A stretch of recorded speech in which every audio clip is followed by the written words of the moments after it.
Hello, it's Kristen from Life of Crafting.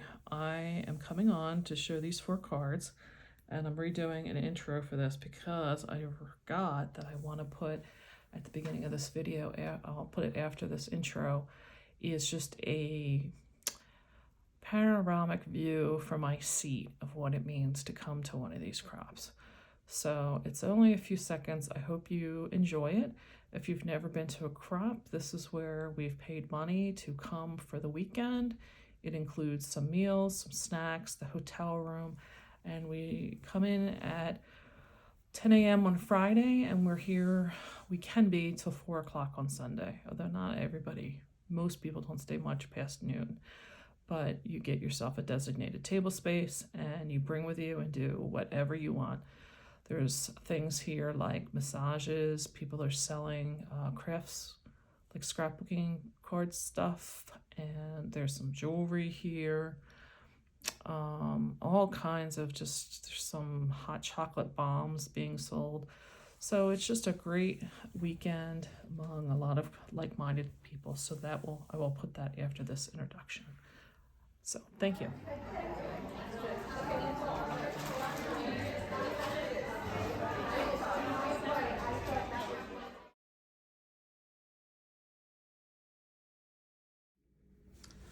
Hello, it's Kristen from Life of Crafting, and I am on my second to last day. This is Saturday, and I've got cards here that I finished yesterday on Friday, and then ones that I'm working on today. So I'll go through them.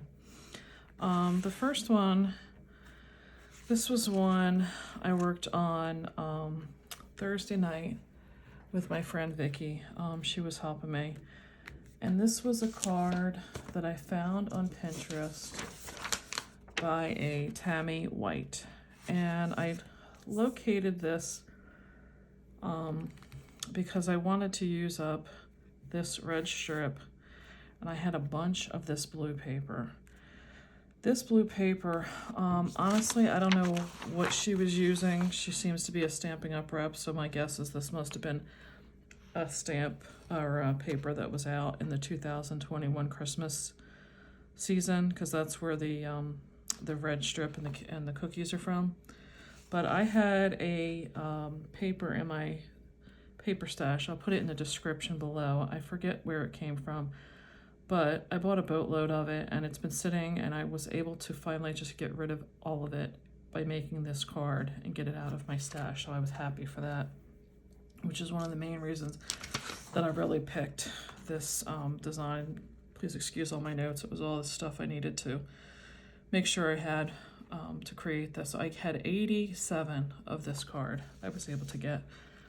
And I explained before, and I'll explain it again, is my husband and I have an online retail business, and that is why I make so many of these. I make them, not that I'm writing them out, but to use as a gift, to put in my packages, basically from August to about December for our customers. And so 87 came out of this, between what I was able to use for the background and this piece of scrap that I got here. I used the craft heavyweight cardstock from Hobby Lobby. Have my white just inside. I don't really, because I'm giving them away, I don't do inside sentiments. I usually let them stay blank, and my clients can put their own message in.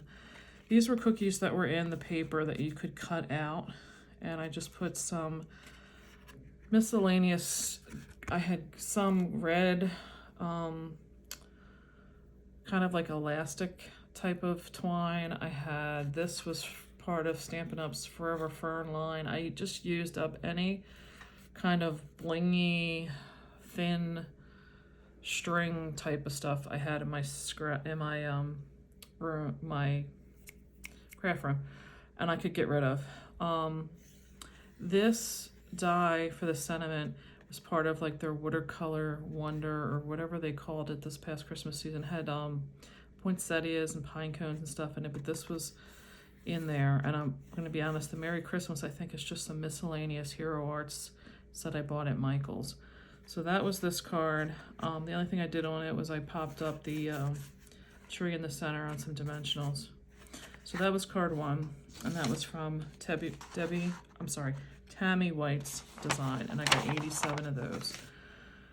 Then this card is one I did at that crop I had mentioned in my other videos that I've uploaded this past week. Went to a all-day class, crop, whatever you want to call it, in Ocean City here, and there was 2 Stampin' Up demonstrators, and this particular design was from Peggy Van Horn. I've done this card fold before, where you basically take and you cut the front. So instead of it being a full card front, I've done them where it's either been in half, or this one's a little bit longer than half. Again, I'm not going to give her dimensions because I don't know that I have permission to do so.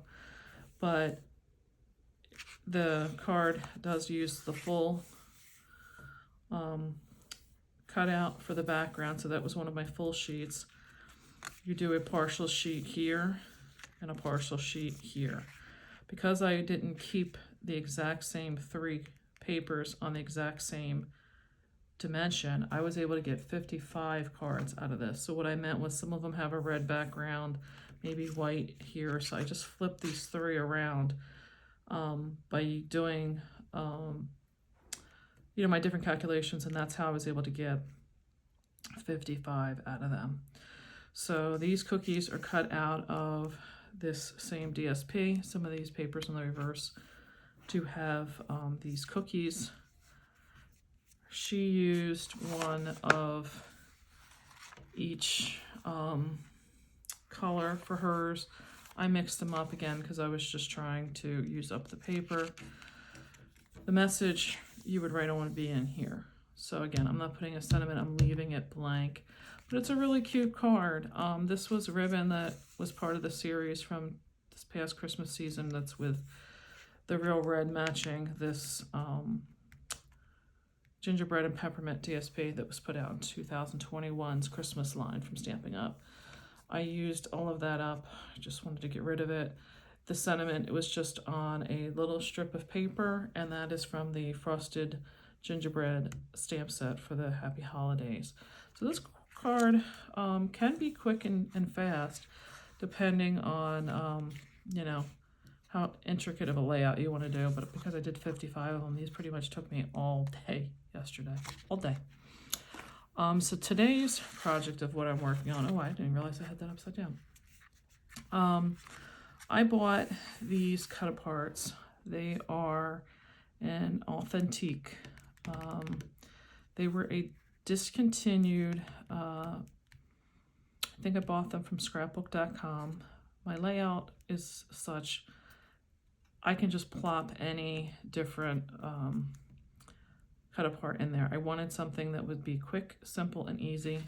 So I did the white card base and just did a full panel of, I meant to grab a different one. I did some of them red or some of them green. What I used was this border. Some of my pictures had a green border around it. And if they were green, I used green because these 2 were to match. And I used the alternative in the layer behind. So it was either red or green. So if the picture had a green border, it was green, red, and then that. I have just a layer of a gold foil in there to give it a little bit of bling. The pattern had another sheet in it with various different, some of them had snowflakes, some of them had these polka dots, some of them had the stars. I wasn't really caring how what the stripe went because I would just, like I said, wanted a simple design. These are the Impression Obsessions. One is the Pine Bell. These ones go with the pine cone, and then this is a Spellbinders holly frame, and these were in the holly frame die to be used as accents on the frame. But I just love how small they are. Add the little micro beads, and I apologize, the lighting here is horrible, and I don't have, all my auxiliary lighting is downstairs, so I can't really get better than that. But I think the micro beads work best just to give it a little bit more bling to match with the gold foil in the frame. So I am still working on these. I will be having 160 of these when I'm done. and there is still another, I think 37 of these cut aparts that I did not feel were adequate for card fronts, because it just has like a saying of some sort on the front, and it really wasn't that cute. So the ones that I felt were usable out of the sheets that I had, I was able to get 159. Again, I keep saying again and again, I'm sorry. I bought these because this was a discontinued paper on scrapbook.com, and they had them on sale, and I just bought out all the different, they sold them by the sheet. So I just bought each individual sheet so I could just blow something out very quickly, because last year I had ran out of cards. I don't even think I made it through September. I didn't have enough prepared. So I want to have a lot this coming year, and I just figured the cut aparts were going to be that quick and easy way to do it. And so far I'm getting quite a few of them done in one day with this layout. So this is my 4 cards today. Get my other one in the frame. I hope you enjoyed this. Please give it a thumbs up if you found any inspiration in this video. Would be happy and love it if you subscribed. I'm trying to get up to 1,000 subscribers, because I would love to be able to start doing some live videos, do some instructional things live. I appreciate all of your time. I'm submitting this on Saturday, so I officially have a Saturday morning make, because it's Saturday. Yay, yay, yay. So I appreciate everything, and I so love that Jill started this, that we could start sharing among ourselves. I would love if we could find a way. I guess our haul videos would be that, because I do have stuff I'd like to sell, and would love to give everybody here in the community their first crack at it. So maybe I'll have to do like Crafty Bean did with a de-stash video, because I could sure use some de-stashing myself. Well, I don't know. Maybe we'll see that. I do intend to have hopefully one more upload, because I will be going home tomorrow. So we shall see. If not, maybe it'll be once I do get home. So have yourself a wonderful, wonderful Saturday.